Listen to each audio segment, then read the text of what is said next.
September 26. Get even. 2 Samuel chapter 19 verses 31 to 33.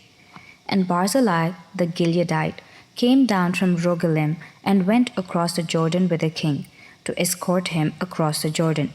Now Barzillai was a very aged man, 80 years old, and he had provided the king with supplies while he stayed at Mahanaim, for he was a very rich man. And the king said to Barzillai, "Come across with me, and I will provide for you while you are with me in Jerusalem." There are times when it's entirely appropriate to get even with someone, not however with those you think have wronged you, but with those you know who have helped you. David practiced this kind of getting even with Barzillai.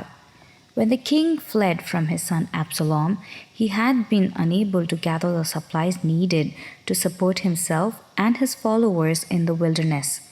Hearing of this, a Gileadite from Rogelim named Barzillai and his friends brought beds and basins, earthen vessels and wheat, barley and flour, parched grain and beans, lentils and parched seeds, honey and curds, sheep and cheese of the herd, for David and the people who were with him to eat. For they said, "The people are hungry and weary and thirsty in the wilderness." 2 Samuel chapter 17 verses 28 to 29.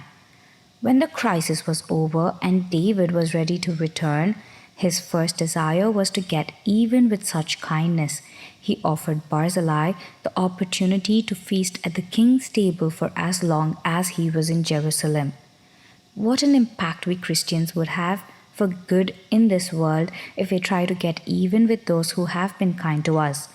Instead of taking for granted the blessings God brings to you through other people, seek a way to return that kindness with kindness. That's the kind of vengeance God approves of.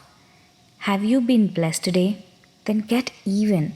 And if you can't get even with the one who blessed you, pass the blessing on to someone else. Get even with someone today, God's way. Amen.